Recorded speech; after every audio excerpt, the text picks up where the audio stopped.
Alright, selamat malam. Shalom, Malam, Shalom. Ibu Ruth Julia. Ya, suaranya jelas?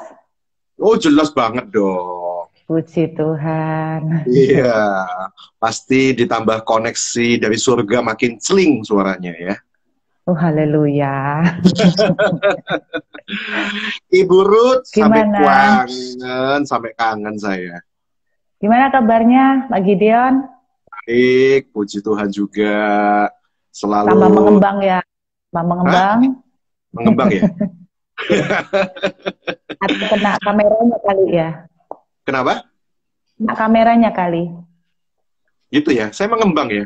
Aduh, jadi Cempluk, malu. cempluk, cempluk. Cemplung.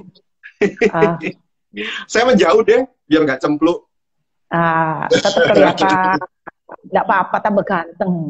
Oh, Ibu Ruth juga tambah ini ya, tambah Bundar. agak bule gitu ya. Oh, haleluya. Belum. Kalau di semir dulu ya. Saya rasa ada yang berubah gitu ya, tampak lebih sumringah, tampak lebih seger, tampak lebih putih mungkin ya, putih. Iya, karena nggak pernah keluar rumah, Pak. Ya, ini saya hadir Bu Pendeta katanya, iya selamat malam semuanya ya. Para Puji Tuhan. jemaat-jemaat masih Ada di Aussie anak-anak. Taburu, masih ya. Masih saya stuck, sudah masuk bulan ketiga. Hmm, berarti mulai Februari. Enggak dong, Maret. Maret Oh, awal. Maret. Oh, Maret awal. Pantesan waktu saya ulang tahun nggak ada kado hadir ya, tapi ternyata orangnya sudah melarikan diri ke Aussie. Oh iya, Kak. Kapan ulang tahun? Aku kok nggak tahu. Bulan Oh, kamu udah Maret. undang. Hah? Undang-undang. Burut, ini dalam rangka Iya, apa ke Australia kok sampai 3 bulan? sebetulnya waktu itu eh, kan rutin jenguk anak-anak. Mm-mm. Terus kemudian aku cuman merasa tidak enak. Akhirnya aku cancel penerbangan pulang. Hmm. Tanggal 4 4 Maret aku sampai di Perth. Hmm. Tanggal 11-nya aku kerasa nggak enak gitu loh. Ntar aku Hmm. pulang, nggak bisa balik. Akhirnya aku cancel semua pelayanan. Ada Hmm. 20, ada 24 pelayanan aku cancel tanggal 11 Maret. Banyak ya. Ya, ternyata pas tanggal 20 lockdown kan. Enggak, Australia lockdown. maksudnya ada perasaan nggak enak tuh kayak gimana? Ya, nggak tahu kayak ada satu insting aja ya yang kayak Hmm. ini kayaknya lu mesti perpanjang, lu mesti batalin semua khotbah, kumpul sama keluarga dulu. Jadi Hmm. gitu, nggak usah pulang dulu. Hmm. Itu Oke, sih oke. Dan ternyata waktu itu lockdown ya, udah ya. tanggal 20 persis mestinya tanggal saya pulang, Hmm. lockdown.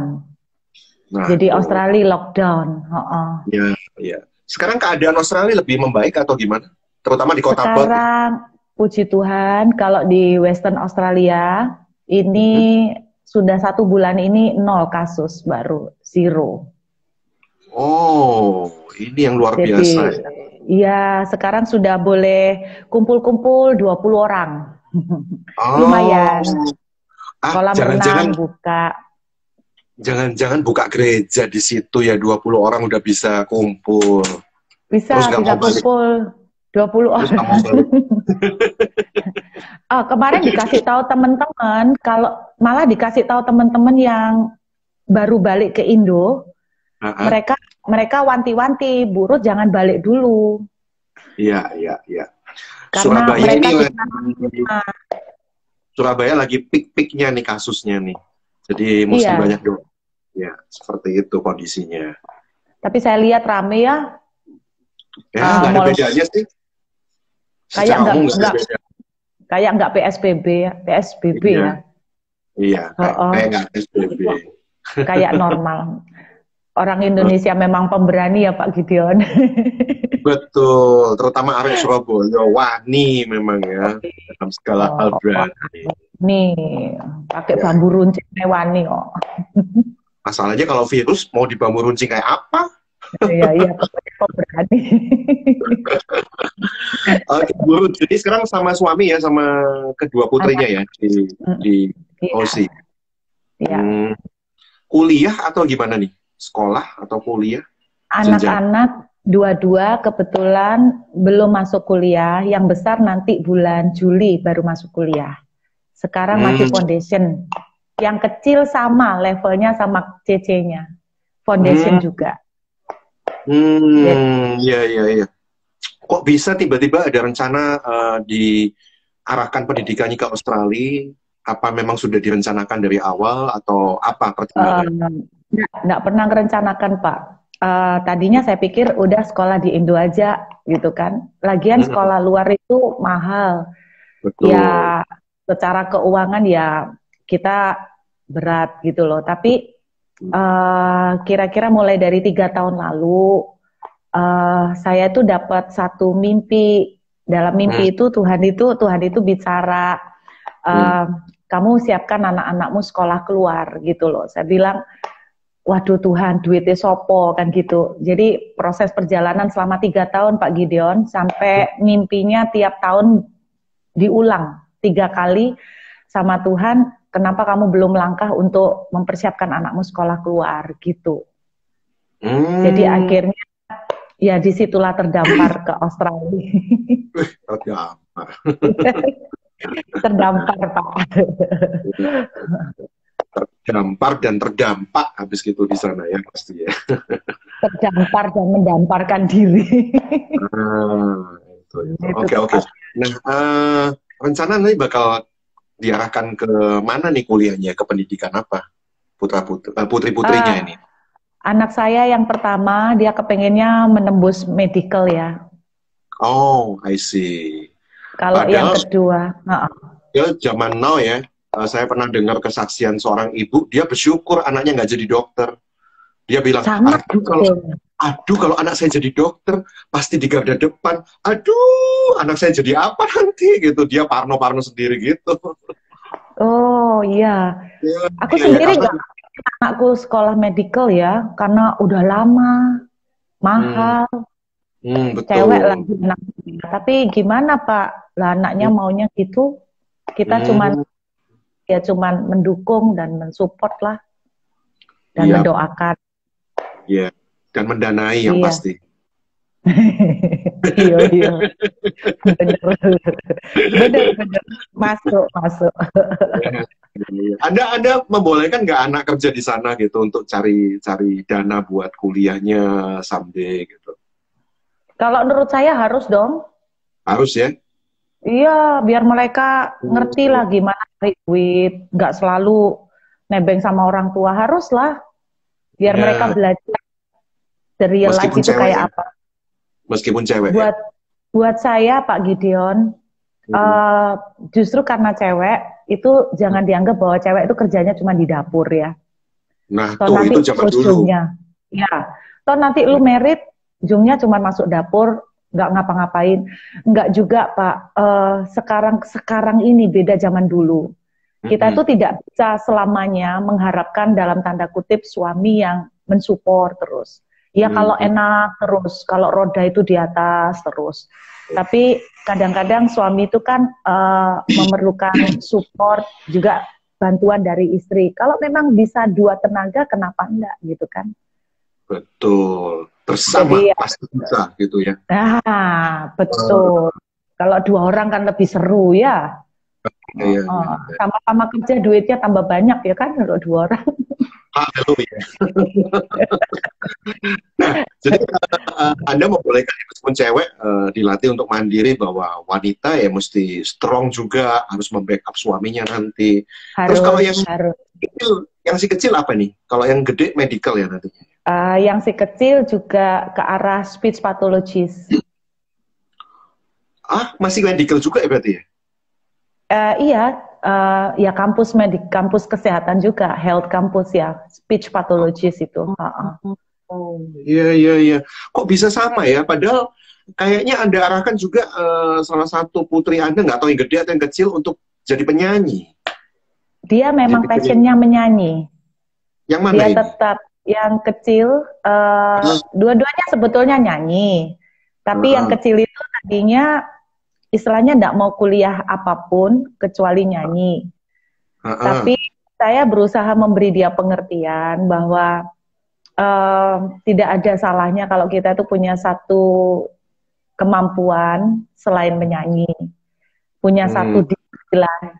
Ambisinya dia sih ingin menjadi pelayan Tuhan gitu kan. Tapi saya bilang, ya ada bagusnya kalau kita menjadi pelayan Tuhan, tapi kita bukan orang yang dalam tanda kutip kesannya lari ke pelayanan karena tidak laku di dunia, karena gagal di dunia kan gitu.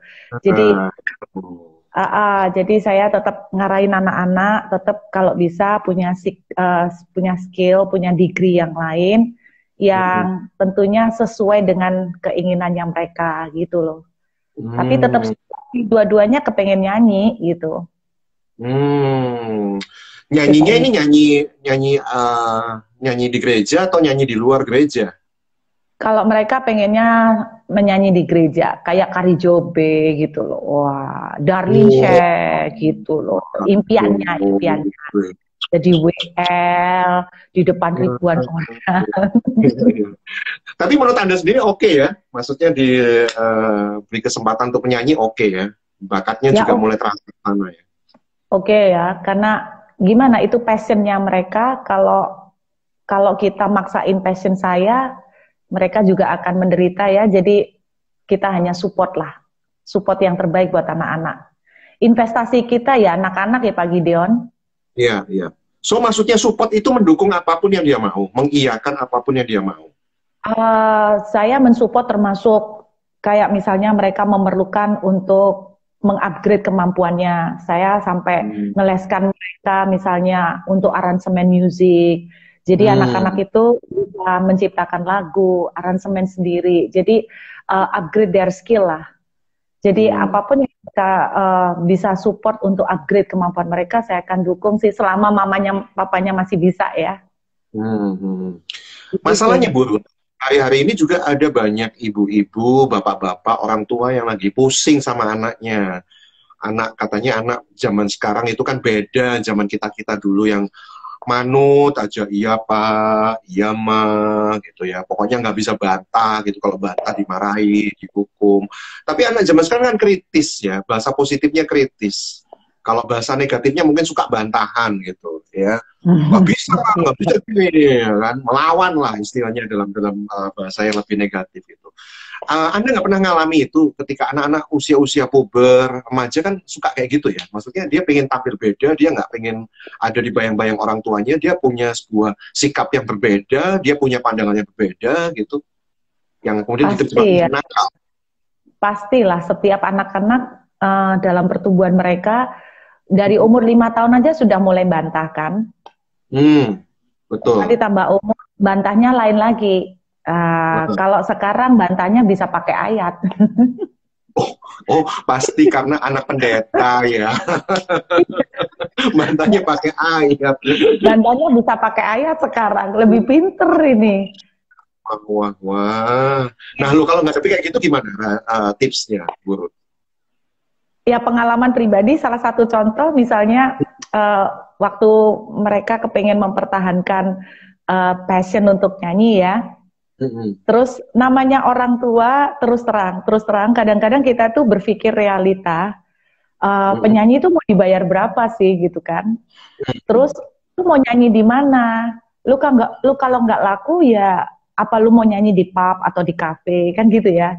Terus atau mentak-mentak jadi guru nyanyi, apakah karirmu sampai di sana gitu loh. Ya kalau berhasil kayak penyanyi-penyanyi hebat, kalau enggak, itu dalam otaknya pikiran kita sebagai orang tua, worried ya. Nah, ketika saya sempat ngomong sama anak tentang kekhawatiran saya, jawabannya anak saya gini, Mami, tidakkah Mami itu percaya kalau kita tuh sungguh-sungguh melayani Tuhan, Tuhan akan pelihara kita. Nah, lu kalau digituin gimana? Kena deh, kena sendiri. Biasanya ngotbahin orang, sekarang dikotbahin anak ya. Iya, bener juga sih, yang dia ngomong bener juga. Jadi terus terang waktu itu aku sampai speechless, gak bisa jawab sih Pak Gideon, tapi aku cerita akhirnya akhirnya aku berusaha bercerita dari pengalaman pribadi bahwa sejauh ini memang pemeliharaan Tuhan tuh luar biasa.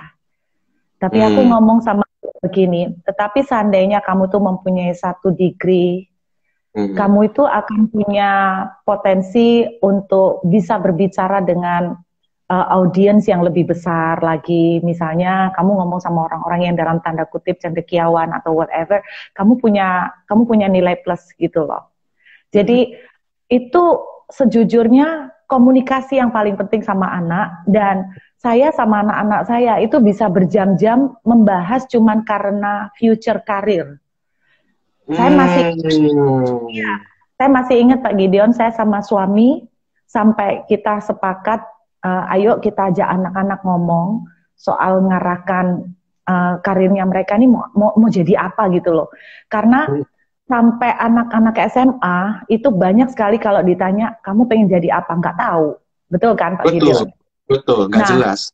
Saya sempat lakukan itu berkali-kali, meeting sama anak dalam suasana santai, ngobrol di ranjang.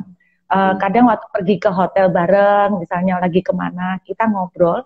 Dan itu saya pernah memperhatikan, sekali kami ngobrol itu bisa 4-5 jam hanya untuk membahas future career. Untuk membahas, apa sih yang kamu pengenin tuh apa nak? Dalam imajinasimu tuh kamu pengen jadi apa? Saya membiarkan mereka untuk menceritakan dulu tanpa saya langsung mengkat. Jadi saya menginginkan mereka, coba bayangkan kalau kamu misalnya bisa melakukan apa aja, semuanya bisa terjadi, kamu pengen apa? Jadi mereka mulai ceritakan, dan dari situ saya berusaha untuk menangkap blueprintnya, dalam arti anak ini sebetulnya intinya suka mau kayak apa sih gitu loh. Nah dari situ saya berusaha untuk mencari satu kesimpulannya. Terus kemudian, kayak misalnya dia benar-benar cuma seneng nyanyi, waduh kok nggak ada degree yang lain ya. Saya mulai mikir, mulai masukin, coba kamu begini. Nah kayak mama begini, misalnya mama punya keahlian begini, mau nggak mau nanti kalau ketika mama berbicara kepada orang-orang yang dalam tanda kutip lebih lagi, mama bisa punya kapasitas itu bisa diperluas tanpa mengurangi urapan dari Tuhan. Jadi artinya ada orang-orang yang lulusan SD juga diurapin Tuhan, tapi kita tidak ada salahnya kalau kita tuh menyediakan bejana yang lebih besar. Kalau bejana kita lebih besar, Tuhan bisa curahkan blessing dan kemampuannya lebih besar lagi. Saya sih nerangkan gitu, akhirnya mulai mereka mikir, yang kecil mulai mikir gini, mah aku tuh kalau tak pikir-pikir aku ini suka ngurusin anak-anak, dia bilang begitu. Nah, saya diarahkan ngurusin anak-anak tuh maksudnya kayak apa? Anak-anak yang kayak berkebutuhan khusus atau gimana? Enggak, mah aku pengen ngobrol sama mereka begini-begini. Dari situ akhirnya ngarang sampai masuk ke penjurusan speech pathology, Pak Gideon. Ya, itu lebih ke pendidikan sih ya kalau speech pathology itu ya, mungkin ya. Iya, jadi ya memang butuh waktu komunikasi berjam-jam sama mereka sih. Ya. Oke, kuncinya jadi jangan terkaget-kaget kalau anak kita menjadi anak yang senang membantah, karena kita tidak pernah menyediakan sebuah ruang untuk kita diskusi, quality time, bahkan tadi sampai 4 jam ya membahas masa depan gitu ya. Sekali meeting 4 jam. Ya. Dan itu kan sekali meeting nggak langsung dapetin anak gue maunya apa sih gitu. Keinginan apa sih gitu loh. Itu nggak bisa langsung ketemu. Itu berjam-jam berkali-kali Pak Gideon. Berjam-jam berkali-kali hanya untuk ngurus future, masa depan, maksudnya dalam hal tadi pendidikan ya. Belum ngurus pasangan hidup nantinya. Oh iya, makanya. Belum sampai ke sana. Belum sampai ke sana ya. Tapi kan mesti bersiap-siap juga tuh kayaknya tuh. Iya betul. Tapi itu hikmahnya kejadian COVID ini ya Pak Gideon. Ya, hikmahnya gimana? Salah satu hikmat yang saya rasakan, hikmahnya adalah quality time yang luar biasa sama keluarga. Betul, itu mau nggak mau, akhirnya memang Tuhan push ke sana ya. Di rumah kita kumpul. Tapi kalau kita tidak bisa memaknai dengan positif, malah terjadi karena suka ketemu ya Bu ya. Suka tengkar akhirnya. berapa banyak data yang saya baca itu angka KDRT makin meningkat gitu loh, karena sering ketemu. Oke, iya, berarti problemnya ya kembali lagi ya, mungkin karena dalam pemikiran saya prioritas utama dalam hidup saya adalah my family gitu ya. Nomor satu adalah Tuhan, number two adalah family. Jadi apapun yang saya kerjakan arahnya adalah untuk support my family, mereka mau kemana, mau apa gitu. Jadi di saat-saat COVID seperti ini justru itu sangat menolong saya, karena saya selama ini malah terlalu repot, Pak. Iya, sibuk pelayanan, jadwalnya banyak, ini ya luar biasa. Anak-anak pernah komplain nggak sih, Mama ini jadwalnya kok banyak banget sih? Oh ya sering lah. Waduh, tuh kan. Pasti. Ya. Saya penasarannya gini loh, oke, Anda begitu invest ya ke masa depan anak, pendidikan terutama, karena dulunya Anda orang pendidikan juga kan, seorang guru, teacher yang mengajar. Iya. Guru apa ya dulu ya, Bu? Bahasa Inggris ya? Bahasa Inggris, Dari seorang guru bahasa Inggris ngajar, apa itu, SMP, SMA? Saya sampai jadi dosen juga sih. Oh, dosen malahan ya. Nah, ini yang saya dari seorang guru kemudian mengabdi kepada guru agung menjadi seorang pengkhotbah di berbagai gereja terkenal lagi. Waduh, saya merasa luar biasa bisa ngobrol sama pembicara terkenal dan most wanted. Ya paling nggak Surabaya, Jawa Timur, bahkan sudah nasional ya, bahkan internasional. Wah, terkenal di Citraland, Pak. Hah? Terkenal di Citraland. Oh, ya enggak lah, pasti melebihi itu. Nah, ini gimana sih ceritanya dari seorang guru bahasa Inggris, kemudian mulai menjadi pembicara firman Tuhan, pengkhotbah. Itu ceritanya gimana sih? Ya, sebetulnya tidak ada intention secara sengaja ya. Saya bertobat kenal Tuhan itu umur 19 tahun. Jadi 19 tahun. Udah mulai pelayanan di situ dan dibakar dengan kasih mula-mula. Salah satu ambisi saya waktu itu pengen jadi Kathryn Kuhlman, kayak Kathryn Kuhlman gitu loh. Bikin KKR kesembuhan. Wow. Iya, enggak pakai orang sembuh sendiri gitu. Urapan Tuhan bisa, sakti pokoknya gitu wis. Sakti, betul. Pingin jadi kayak Kathryn Kuhlman rupanya. Oke, terus lanjut. Iya, terus ternyata setelah 13 tahunan itu kemudian kok enggak terjadi ya, pintu tidak terbuka, saya di gereja menawarkan diri jadi full time ditolak. Jadi itu gereja mana ya, kayaknya harus nyesel ya kali ini ya. Nggak usah disebut gereja. Enggak. Terus akhirnya setelah saya melihat pintu-pintu pelayanan tertutup buat saya. Sampai akhirnya saya tidak punya ambisi lagi untuk pelayanan. Terus ditambah dengan keadaan ekonomi yang sulit. Akhirnya mimpi untuk menjadi pelayan Tuhan hilang. Dan melanjutkan pekerjaan Anda sebagai guru itu tadi ya? Iya, lebih mengejar uang. Nah, biar kaya, biar tidak diinjek-injek orang. Gitu. Wah, berarti pernah ngerasain nggak enaknya diinjek-injek ya? Iya, jadi dendam. Oke, alright. Terus gimana? Jadi ada kemauan, ada keinginan, tapi ternyata tertutup. Nah, banyak orang yang mulai mengartikan kan kayak gini ya. Saya kepengen ini, tapi pintunya tertutup. Oh, mungkin Tuhan tidak berkenan. Nah, bahaya kan kalau kesimpulannya seperti itu. Coba kalau misalnya Ibu waktu itu mikirnya, oh mungkin Tuhan nggak berkenan kali ya saya menjadi pelayan Tuhan. Kan mungkin nggak jadi sampai hari ini kan. Tapi aku mikir gitu sih, Pak. Sempat mikir kayak gitu ya? Iya, ini ambisiku, wong Tuhan nggak mau pakai aku kok. Ya udah. Nah, itu banyak terjadi. Maksudnya nggak ke Ibu aja gitu. Ketika kita menghadapi pintu tertutup ya, kita mulai mengartikan, oh mungkin Tuhan nggak suka. Mungkin Tuhan tidak berkehendak. Nah ini gimana yang membedakan? Lanjut waktu itu akhirnya Ibu menyerah dan terus gimana sampai terbuka? Akhirnya saya menyerah. Terus sibuk cari duit. Terus? Satu titik saya sibuk cari duit, saya benar-benar jatuh. Habis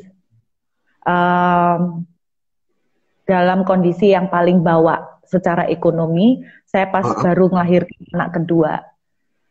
Terus setelah itu saya sempat tinggal di kos bersama dengan keluarga 4 orang. Jadi ngalamin masa-masa susah. Saya kecewa sama Tuhan. Saya sempat murtad 6 bulan. Tapi jangan, Pak, ini not good example. Saya tapi itu realitas sih. Banyak orang juga seperti itu gitu. Ya, saya meninggalkan Tuhan 6 bulan. Saya tidak mau sentuh Alkitab, apalagi ke gereja. Tapi saya bersyukur suami saya itu bohongin saya. Kenapa? Jadi dia bilang, ayo ikut aku ada wawancara kerja. Temenin aku. Senang. Ternyata dia bawa aku ke gedung di waktu itu ada Heritage Club, gedung Wisma Tiara. Oh, ini memang daerah perkantoran kan? Iya, iya. Ternyata di dalamnya itu ada gereja. Oh, I see. Jadi aku ngamuk-ngamuk, kenapa kamu bawa ke sini? Aku kan tidak mau ke gereja. Terus dia bilang, kamu mau pulang? Iya. Ya pulang ngedewek, katanya gitu. Seruput dewek aku, Pak. Lah aku gak iso sepeda motoran nih, terus gak punya duit naik bemo. Akhirnya terpaksa ikut kebaktian. Aku sempat heran, kok interviewnya hari Minggu. Tapi ya kok masuk akal, karena nggak mungkin kalau ruang perkantoran tuh gereja, karena aku mikirnya gitu loh. Ternyata benar ada gereja. Ya akhirnya sambil mencucu gitu ngomel, aku duduk belakang sama mukaku tuh gak suka sama sekali. Pendetanya kok saya bilang gini, ngerti semua aku, tahu. Balik mau ngomong gini sekolah Alkitab kok, dulu sempat sekolah Alkitab kok. Terus ngerti. Setelah pendetanya selesai khotbah, dia turun dari mimbar. Terus bawa mic. Terus ada satu orang yang bawa alat rekam. Oh, saya ngerti kan gelagat ini, dia pasti mau doakan orang. Iya. Terus dia kok jalan terus ke belakang. Aku kan duduk belakang. Iya. Aduh, mudah-mudahan bukan aku, mandarojo aku mateng aku gini. Ini lagi nubuatin pakai mic, didengar no orang, wih aku ya Pak ya. Ya, betul. Kok hampir sama Bu ya? Kisah kita hampir sama sih Bu. Saya juga kayak gitu awal-awalnya. Oh iya. Aku kan malu Pak. Ikut buka wayai murtad pas lagi murtad. Iya. Betul. Terus didatengin. Persis di barisan aku duduk, mateng kok di sini. Untuk taci yang di sana, mungkin bukan aku, mungkin buat taci yang sana. Mudah-mudahan ojo aku, mudah-mudahan jangan aku. Dadakno pendeta nih masuk, Pak Bella nih masuk melalui beberapa orang. Tangan langsung ditaruh di kepalaku. Ya wes aku gak bisa berkelit. Di situ dia berdua dipakai Tuhan, dia membongkar semua yang saya rasakan sampai saya ndak tahan, saya nuangis dari yang tadinya malu, aku sudah ndak pusing, malu-maluin ya apa. Terus satu yang dia bilang, kembalilah kepadaku, nah katanya gitu. Tuhan ngomong, kembalilah kepadaku, aku akan memulihkan kamu. Aku akan memulihkan kamu. Aku tuh seorang bapak tidak pernah punya rencana untuk menyakiti anaknya. Aku nuangis Pak. Pulang dari situ, aku masuk kamar, untuk pertama kali aku manggil kembali Tuhan, dan aku memanggil dia Papa. Baru kali itu aku ngerti hati seorang papa, father heart itu aku baru ngerti tahun itu Pak. Jadi sebetulnya kalau dibilang kelahiran baru yang benar-benar itu, ya tahun itu Pak, sekitar tahun 2005 itu. Itu benar-benar kelahiran baru yang, ya enggak tahu lah, mungkin mengalami beberapa kelahiran baru ya, tapi itu benar-benar transformasi buat saya. Dan di situ saya mulai ngerti hati Bapak itu, seorang papa kalau lihat anaknya tuh nggak bisa makan, wong dia aja rela memberikan nyawanya gitu loh. Jadi dari situ akhirnya cara doa saya mulai berubah Pak Gideon. Saya mulai ngomongnya gini, Tuhan, saya tahu saya salah, selama ini ternyata saya menderita bukan karena Tuhan yang membuat saya menderita. Saya tahu Tuhan itu baik. Kalau Tuhan lihat saya sekarang ini susah, tidak bisa makan. Saya tahu Tuhan pasti nangis, bahkan Tuhan rela memberikan dagingmu untuk saya bisa makan. Jadi doa saya sudah beda dengan sebelumnya. Kalau sebelumnya kan, Tuhan kamu tidak adil, aku udah pelayanan, kenapa kamu tidak tolong aku, kenapa aku begitu susah. Jadi ada berubah cara berdoa, tadinya tidak mengerti hati Bapa, sekarang ngerti. Jadi seperti itu Pak Gideon. Akhirnya di situ berubah, 3 bulan kemudian sesuatu terjadi. Sesuatu terjadi, tiba-tiba ada orang telepon. Intinya dia itu cari pembicara karena kehabisan stok. Oh, I see. Dia cuma bisa ngundang pembicara Surabaya, kalau pembicara luar dia enggak mampu untuk akomodasi. Jadi pembicara Surabaya sudah kehabisan stok. Terus dia tuh tanya temennya, lu punya kenalan nggak yang bisa khotbah? Terus dia ngomong, ada, tapi dia enggak pernah khotbah di mimbar, dulu cuman khotbah di kelompok-kelompok kecil. Udah dia enggak apa-apa, sini kasih saya nomor teleponnya. Gitu ceritanya Pak Gideon. Jadi sebetulnya aku ini boleh di ya ketiban rezeki lah dari Tuhan.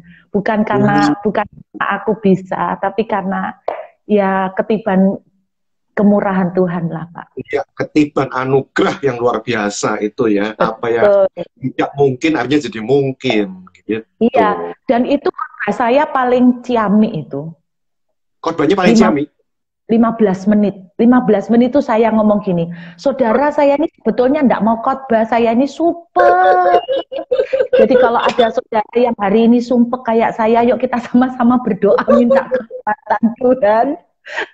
Aku dibimbing cerita kesumpekanku Pak Gideon. Aku enggak diundang lagi ya, emangnya gue pikirin gue enggak pengen pelayanan kok. Orang ini ditelepon sama temennya yang punya persekutuan doa. Temennya ini sama kehabisan stok. Dia tanya, lu punya enggak pembicara yang bisa diundang di Surabaya? Oh, kemarin aku baru ngundang, bagus. Saya bilang gini, apa nih sing bagus? 15 menit cerita tentang masalahku, kesusahan hidupku, curhatku. Oke. Saya tahu hanya karena kemurahan Tuhan, Pak. Iya. Asik ya. 15 menit enak curcol plong, dapat berkat lagi habis gitu ya. Dapat Oke. Angpo dah. Iya, oleh angpo maneh. Wah, ini luar biasa. Ini ada yang ada tanya. Kenapa, Bu? Enggak, ini ada Anton Sinatra. Terima kasih Bu Ruth. Dulu pernah mendoakan saya di persekutuan doa kantor waktu saya dalam pergumulan. Thanks katanya Bu Ruth. Ya. Puji Tuhan, semua untuk Tuhan. Ya. Ari Kem, kenapa ya? Baru lihat wajahnya Bu Ruth aja kok sudah adem banget, apalagi dengar suara Bu Ruth berkhotbah sampai diberkati, Tuhan Yesus memberkati katanya. Sekarang lagi adem, Pak. Di sini 8 derajat. Oh, 8 derajat. Ya, banyak ademnya transfer itu. Ya. Ronnie Winston, Shalom juga ya. Selamat malam semuanya. Kita lagi ngobrol sama Ibu Ruth Julia. Bagi yang belum kenal, perkenalkan saya juga arek Surabaya. Yang juga bisa kenal dengan Ibu Ruth Julia ya. Nah, Bu Ruth, jadi waktu itu tidak mungkin kan seorang bapak yang baik merancangkan sebuah hal yang tidak baik, bahkan dikatakan bapak yang baik mana ada sih yang memberikan ular bagi yang meminta daging makanan. Iya, kan? Itu yang saya Pak sejak itu. Tapi banyak masalahnya orang yang mulai mengartikan juga nggak tahu ini apa ya. Sok ngeroh atau pandangannya sudah memang ke arah sana bahwa penderitaan datangnya dari iblis. Karena ya itu tadi, bapak yang baik nggak mungkin ngeluarin sebuah peristiwa yang tidak baik. Jadi kalau peristiwa yang tidak baik, itu pasti bukan dari bapak yang baik. Itu pasti lawan katanya dari setan, iblis. Makanya setiap penderitaan kemudian ditengking. Penderitaan bisa dalam hadir wujudnya penyakit ditengking. Dalam nama Yesus, penyakit kau keluar gitu. Padahal di sisi lain Tuhan pernah mengatakan bahwa kenapa seseorang itu sakit supaya pekerjaan Tuhan dinyatakan, kemudiannya dinyatakan, gitu kan? Misalnya penderitaannya nggak ada duit, dalam nama Yesus aku tengking kemiskinan, resesi. Wah, padahal di sisi lain mungkin Tuhan sedang menguji di tengah. Tadi Ibu bilang kan, waktu mengejar uang juga kan, akhirnya jatuh kan, gitu loh. Ya, Nah, betul, so Pak. kalau Ibu memandang gimana? Memandang tentang arti penderitaan ini gimana? Kalau pengalaman yang saya alami sejak tahun 2005, Mm-mm. sejak itu memang saya sangat yakin Pak Gideon bahwa seorang bapak itu tidak pernah ya, dia itu dengan sengaja memberikan penderitaan kepada anaknya. Betul, betul. Tapi kalau mendidik pasti. Hmm, Kalau memberikan penderitaan itu beda. Nah, banyak dari kita mencampurkan antara mendidik, dididik, dan menderita. nah, Nah, kalau bicara tentang penderitaan, saya sangat yakin memang sejak Adam dan Hawa jatuh dalam dosa, seluruh mm-mm, bumi sudah mengalami kutuk akibat dosa. betul. Penyakit, kematian, penuaan, semuanya kan akibat dosa. Ya, Perzinahan dan sebagainya itu kan dosa semuanya. ya, ya, Nah, jadi memang saya yakin salah satu sumber dari penderitaan itu memang iblis. ya. Tapi tidak semua juga karena iblis, karena salah kita Hmm, dewek. hmm, Contoh, contoh misalnya nih, orang, sorry, misalnya hamil nih di luar hmm, nikah, hmm, dimaki orang, dijelekkan, dicibir, dia menderita kan? hmm, Tapi bukan Tuhan yang kasih penderitaan itu. Juga bukan hmm, dia yang cari masalah sendiri gitu kan. Terus hmm, kita gitu mau ditengking ya nggak bisa, ya harus dihadepin kan hmm, gitu. Nah, ada orang penderitaan keuangan karena banyak utang. Nah, sekarang pertanyaannya gini, kenapa lu kok bisa banyak utang? Ya karena ya, salah kita sendiri juga kan. ya. Jadi Kurang berhikmat dalam mengontrol keuangan, misalnya terlalu memuaskan ego, keinginan nafsu sendiri, nafsu. ya kita. Jadi dosa penderitaan juga datang karena kedagingan kita. Ya, ya, ya. So, bagaimana untuk membedakannya? Nah, kalau kita dari pihak luar, kita tidak bisa gampang-gampang menghakimi orang. Nah, Misalnya itu gini ya, tuh. Heeh. misalnya gini Pak, ada orang Hmm, sakit, hmm. pasti kebanyakan kita nih kadang-kadang gini loh, lu bikin dosa apa lo? Betul, betul. Ayo coba, lu nggak bayar perpuluhan kali, makanya sakit. Ayo cepetan tobat, doa sana, minta Iya. ampun. Nah, itu Rasul Paulus sendiri ngomong, aku tuh tidak bisa menilai siapapun, karena Tuhan itu yang paling tahu hati seseorang. Jadi kalau kita as outsider, kalau kita sebagai orang lain, orang Ya. luar yang menilai orang lain, menurut saya sangat-sangat kita kurang bijak ya. Hmm. Jadi kalau penderitaan itu terjadi ke kita sendiri, kita Hmm. yang bisa introspeksi, kita yang harusnya Hmm. tahu. Iya Hmm. toh Pak, kayak Betul, misalnya betul. gini, kita menderita karena anak-anak itu nakal atau rebel, pemberontak. Ya, Terus ya. jangan kita bilang, Tuhan kenapa kau berikan aku anak-anak seperti ini? Loh itu salah lu, salah didiknya. Terus Hmm. kita salah sama suami, berapa banyak jemaat ngomong sama saya, kenapa Bu Ruth, Tuhan tidak cinta sama saya, kenapa Tuhan kasih suami seperti ini? Akhirnya dia kecewa sama Tuhan. Saya Hmm. balik marah sama dia, saya bilang, loh sebentar, kamu dulu milih suami Tuhan yang memang suruh, atau kamu milih sendiri? Milih sendiri Bu Ruth, ya udah. Kalau milih sendiri ya lu mesti pertimbangan sendiri kan, seperti orang mau bangun rumah ya lu mesti hitung-hitung sendiri dong. Kalau tidak sanggup bangun ya jangan dibangun kan gitu, jangan dipaksain kan gitu. Nah, Hmm. jadi Ya, dikit-dikit betul. kalau tidak nyalain Tuhan, pelampiasannya ke setan ya. Kalau Pak Iya, Gideon, kalau Pak Gideon tanya bagaimana membedakan, kalau yang untuk diri sendiri, nah itu kita yang bisa introspeksi. Tapi kalau untuk orang lain, sangat berbahaya Pak, karena kita jadi tendensinya menghakimin. betul, betul. Nah, ini sebelum saya lanjutkan, Bu, terima kasih pernah mendoakan saya waktu Ibu pelayanan di doa puasa di Prigen. Sampai sekarang saya masih simpan loh ayat firman Tuhan yang Ibu kasih.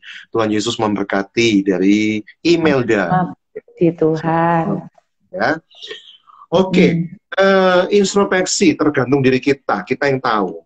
Tapi selama kita ada di tempat yang benar ya, ketika introspeksi itu maksudnya tinggal dalam hadirat Tuhan supaya introspeksi kita itu benar gitu. Suara Tuhan itu bisa nyambung, connect dengan benar gitu kan. Bukan di tempat yang salah, yaitu dalam hadirat Tuhan. Makanya penting kan untuk kita ini kalau bahasa saya, bahasa bahasa istilahnya adalah penting untuk kita tuh selalu ada di dalam hadirat Tuhan, bahkan tenggelam dalam hadiratnya gitu ya. Iya, betul. Yang saya tanyakan, Bu Ruth, banyak orang ngomong hadirat Tuhan, hadirat Tuhan, hadirat Tuhan. Tapi menurut Ibu Ruth Julia sendiri, menurut Ibu seperti apa sih hadirat Tuhan itu? Gini Pak, kalau dulu pemahaman saya masih kacau ya. Saya dulu mengartikan hadirat Tuhan itu kalau kita suasana yang mencengkram. Hah? Mencengkram? Ngebulu kuduk berdiri. Malam terus, Jumat deh. makanya kenapa banyak orang bilang begini, waduh aku nyanyian ini rasanya bulu kudukku berdiri, merinding, kerenyang gitu kan. Betul. Dulu aku juga berpikiran sempit seperti itu tentang hadirat Tuhan. Tapi ternyata setelah aku ngerti, enggak. Hadirat Tuhan, namanya kan Tuhan hadir. Iya, betul. Enggak Pak Gideon? Betul. Nah, kita bilang begini, Tuhan itu diberi nama, Yesus dikasih nama Immanuel. Artinya apa? Beserta kita. Tuhan bersama kita kan? Iya. Betul kan? Dia kan bukan sekedar nama, berarti itu status dan karakternya dia bersama kita. Ya. Terus Tuhan juga disebut Yehova Shammah. Ya. Tuhan Maha Hadir. Dengan kata lain, sebetulnya kalau Pak Gideon tanya yang dimaksudkan dengan kehadiran Tuhan apa? Ini pun Tuhan hadir. Iya. Karena Tuhan dengan kita. Jadi kehadiran Tuhan adalah kesadaran bahwa kita sadar bahwa ada Tuhan bersama kita. Yes, dimanapun itu. Iya. Nggak perlu nunggu musik baru hadirat Tuhan. Nggak perlu masuk dalam session nunggu hadirat Tuhan. Nggak perlu harus bahasa roh untuk mancing-mancing Tuhan. Karena Tuhan itu nggak perlu dipancing-pancing. Dia langsung ayo. Dia Immanuel bersama dengan kita. Lu sadar dia hadir. Jadi jangan batasi dong hadirat Tuhan itu hanya di tempat tertentu, dengan suasana tertentu, dengan dukungan alat-alat tertentu, dengan media tertentu, jangan dibatasi gitu ya. Setiap saat hidup kita adalah hadirat Tuhan. Jadi harus berubah adalah pemahaman dan kesadaran kita. Setiap kita harus membangkitkan kesadaran kita bahwa ada Tuhan. Salah satu tanda kalau begitu kehadiran Tuhan adalah ada damai sejahtera ya di dalam hati kita ya. Kembali lagi ya Pak, damai sejahtera itu juga kadang-kadang sangat subjektif ya. Artinya? Contoh nih, orang bilang gini, gimana sih kita menentukan tuh jodoh dari Tuhan? Oh, lu ada damai sejahtera. Nah, kalau kita udah seneng ya damai sejahtera Pak. Iya.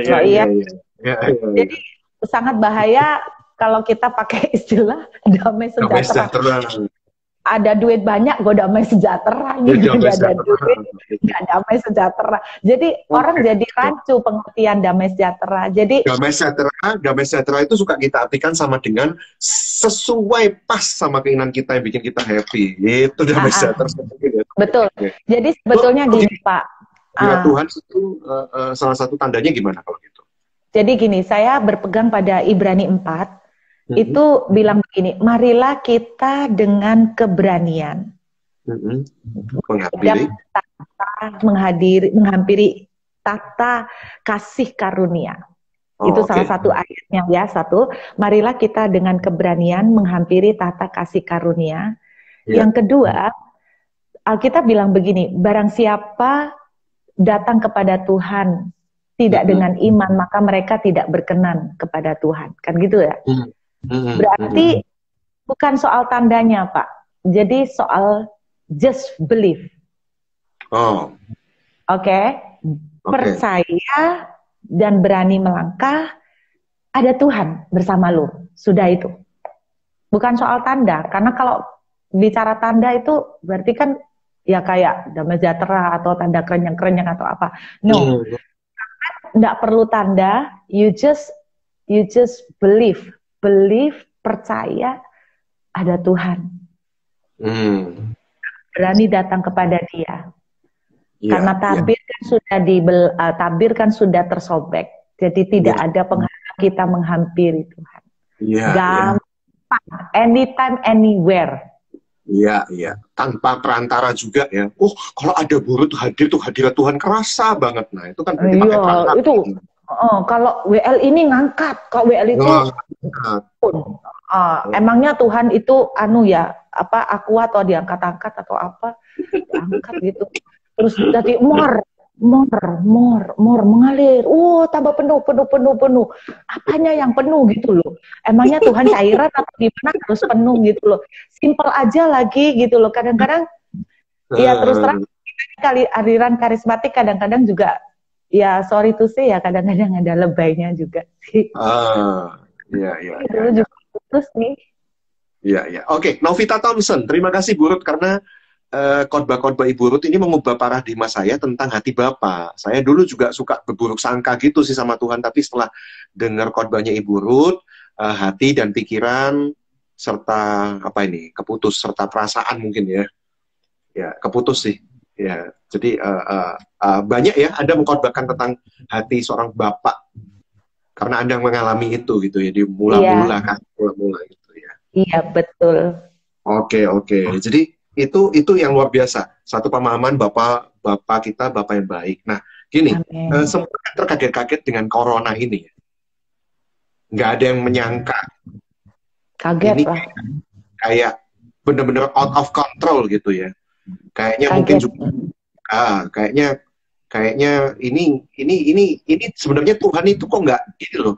Ada banyak orang yang mulai tanya-tanya, termasuk sama saya, katanya Tuhan itu baik. Ya kita itu sebagai umat-umat pilihannya, ya dibocori dulu, ini loh nanti ada peristiwa besar kayak gini. Supaya kita nggak shock, terkaget-kaget. Hari ini banyak pengusaha yang terkaget-kaget karena nggak pernah menyangka bahwa peristiwa ini ternyata berlanjut sampai hari ini dan semakin sukar gitu kan Bu Ruth. Jadi dia punya satu pandangan bahwa kan bapak saya baik, masa ya saya anaknya nggak dikasih tahu duluan atau apa supaya meskipun nggak semua dikasih tahu, yang penting saya siap. Dibocorin. Nah, dibocorin kayak gitu. Kalau menurut Ibu Ruth sendiri gimana nih Bu? Saya dibocorinnya gini, tahun 2019 bulan Oktober itu beberapa gereja dan persekutuan doa sudah sempat dengar khotbah saya. Tapi saya cuman masih tetap shock karena nggak nyangkanya bentuknya seperti corona. Waktu itu Tuhan kasih bocoran itu mengenai 1 Raja-Raja pasal 17 Pak Gideon tentang Elia. Elia diperintahkan masuk ke Sungai Kerit. Terjadi kekeringan.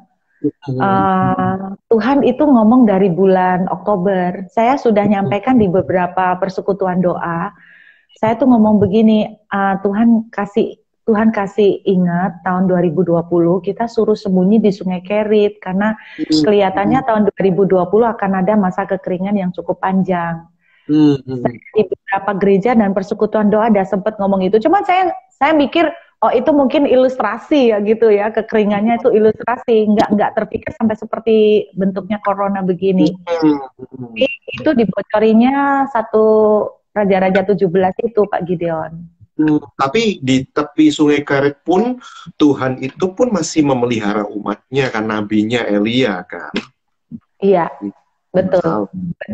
Jadi makanya intinya waktu tahun 2019 itu Tuhan ingatkan, kamu harus banyak nempel sama aku. Karena kan terjadi kekeringan, tapi orang-orang yang nempel sama aku akan memelihara mereka, aku akan menjaga mereka. Makanya ya, awal corona kan banyak pendeta yang mengkhotbahkan Mazmur 91. Iya. Penyakit sampar tidak akan mengena aku. Kepada siapa penyakit sampar tidak akan kena? Orang-orang yang nempel dengan Tuhan, gitu kan. Ya pokoknya tugasnya kita step by step ya nempel dulu lah. Ini yang berarti Anda pesankan untuk umat Tuhan hari-hari ini ya. Terus nempel, bahkan semakin nempel gitu ya. Iya, betul. Karena gini Pak Gideon, kemarin saya ada ngomong sama salah satu persekutuan doa, saya dapatnya gini, kamu cepetan nempel, karena kalau setelah ini selesai, karena waktu nempel ini Tuhan mau banyak ngomong, mau banyak cara, memberi kamu strategi apa yang harus kamu lakukan. Mungkin tiap orang strateginya akan berbeda. Ada strategi-strategi mengenai keuangan atau pekerjaan, ada strategi mengenai soal keluarga, apapun. Jadi makanya mumpung dalam tanda kutip kita masih dipaksa untuk lockdown seperti ini, cepat manfaatin. Itu loh, bener-bener rest sama Tuhan. Tapi restnya itu bukan Netflix ya Pak, bukan main, bukan nonton film drama Korea. Restnya itu benar-benar banyak baca Alkitab, worship, baca Alkitab, nyembah, dengar khotbah, baca buku rohani. Pasti banyak yang tanya, tapi aku tidak bisa mendengar suara Tuhan. Percayalah, ketika kita nempel, nanti dengan sendirinya susah dideskripsikan, tapi dengan sendirinya nanti somehow ada seperti sebuah insting atau whatever gitu loh Pak. Iya. Nah ini yang berikutnya saya jadi poin pertanyaan saya. Nempel terus, nanti di situ kita akan diberikan sebuah pewahyuan yang kita tidak pernah tahu sebelumnya gitu ya. Nah ini loh yang saya tanyakan, bagaimana kita tuh bisa tahu yakin itu suara Tuhan atau ya itu tadi ya, kerosok-keroson. Kita pikir itu suara Tuhan, padahal masih suara hati kita yang masih, kan repot ya kalau suara hati kita tuh masih bisa subjektif, masih bisa terpengaruh oleh perasaan kita yang lebih cenderung negatif misalnya. Sebetulnya kalau menurut saya gini Pak Gideon, kenapa bisa kecampur? Karena kita masih sering terbuka telinga kita dengan input-input dari berbagai sumber. Misalnya kita dengar PSBB atau internet dan sebagainya. Tapi Pak Gideon, percaya nggak kalau aslinya kalau kita benar-benar sama Tuhan? Saya sampai kemarin ngajak anak rohani saya untuk komitmen, nggak browsing, nggak pegang, nggak WA, nggak handphonean. Itu yang saya lakukan. Nah, benar-benar blok semua broadcast message, entah itu isinya negatif, positif tentang corona, saya blok. Dan saya tidak berusaha cari tahu update terkini tentang corona seperti apa. Saya bilang ke jemaat, nggak apa-apa saya nggak update, nggak apa-apa saya nggak tahu soal corona, nggak apa-apa saya nggak update. Yang penting saya update terus tentang firman Tuhan. Saya bilang begitu. Bukan saya ketakutan. Rasa itu kita sedang memasukkan hal-hal negatif terus, sampah. Betul. Kalau input yang kita masukkan itu cuma firman melulu. Jadi yang dari luar ini tidak punya kesempatan. Itu mau tidak mau membuat kita lebih sensitif. Kita akan langsung tahu, tidak kecampuran dengan yang perasaan dari luar gitu Pak. Gitu. Setuju ya. Setuju. So Anda mesti pertimbangkan ya hari ini. Anda melihat, jumlahnya mati sekian banyak. Waduh, ternyata virusnya mutasi. Waduh, ini banyak perawat yang mati, banyak dokter yang mati. Kita makin takut loh. Itu sepositif apapun firman Tuhan itu malah akan jadi tenggelam oleh karena ketakutan dan kekhawatiran kita kan ya. Iya, betul. Akhirnya suara yang didengar kecampur dengan suara jiwa. Nah, itu ya. Julio Steven setuju Pak katanya. Iya. Jadi maaf ya kalau Anda broadcast ke WA saya, nggak tak baca kalau itu soal corona. Iya, mesti disiplin ya Pak Gideon, mesti disiplin untuk benar-benar rest. Gitu sih Pak Gideon. Saya nggak mau cari berita di detik.kompas.com tentang corona, enggak lah sudah.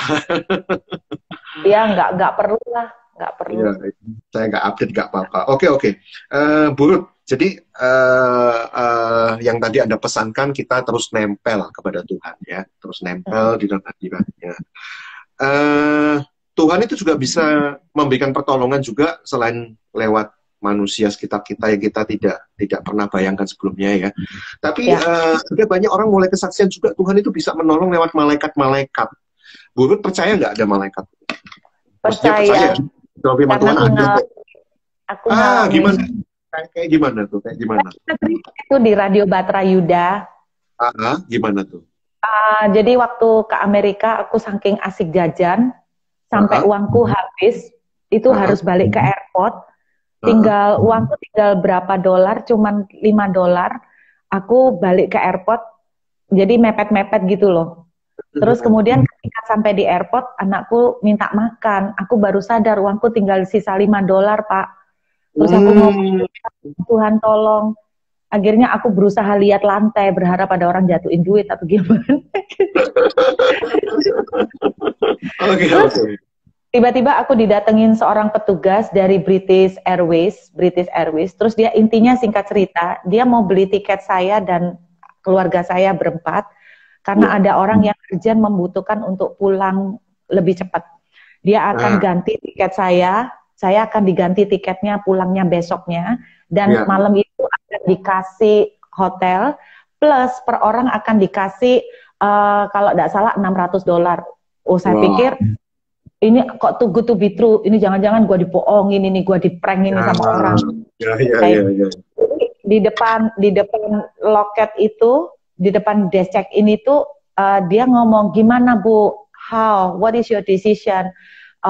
Let me think. Jadi aku tuh mikir gini, terus orang sebelahku ngomong, if you don't want, I will take it. Terus dia ngomong, ayo Bu, saya nggak bisa nunggu Ibu lama, dia bilang gitu. Terus saya bilang, sebentar, saya masih bingung, saya masih mesti tanya. Jadi aku berusaha telepon siapa.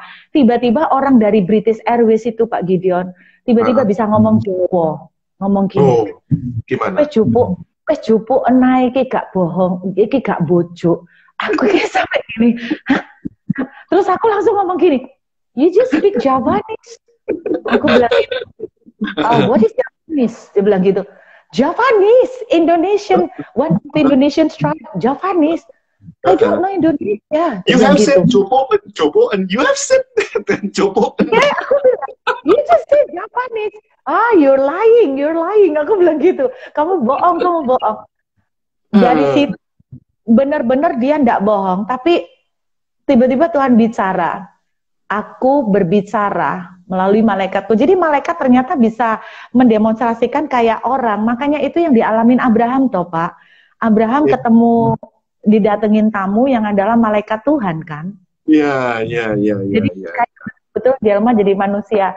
Jadi akhirnya aku dari situ aku dapat duit buat beli makan. Intinya itulah. Iya.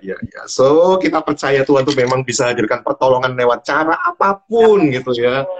Makanya jangan dibatasi sama pikiran kita yang kecil itulah. Iya.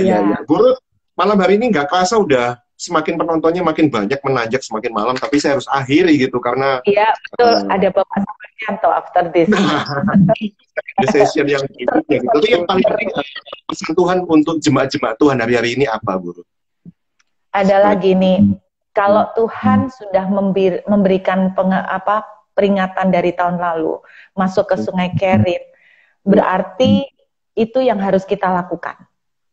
Sungai Kerit artinya menyendiri dengan Tuhan. Jangan worry terus, karena dengan kekhawatiran kita juga nggak merubah keadaan. Tapi desak masuk dalam hadirat, desak masuk dengan intim dengan Tuhan, desak masuk dekat dengan Tuhan. Amin. Tenggelam dalam firman, tenggelam dalam penyembahan, tenggelam dalam semua yang tentang Tuhan. Saya nggak tahu gimana caranya, tapi saya percaya di tengah kita di Sungai Kerit akan ada Tuhan kirimkan burung gagak atau dengan cara apapun akan tolong kita, Pak. Itu pesan saya teman-teman ya. Terima kasih Bu Ruth untuk malam hari ini, waktu yang memisahkan kita, tapi kasih Tuhan tidak pernah memisahkan ya. Amen. Sampai jumpa kembali. Salam buat suami dan anak-anak. Tuhan Yesus memberkati. God bless. Bless you. Bless you semua netizen juga.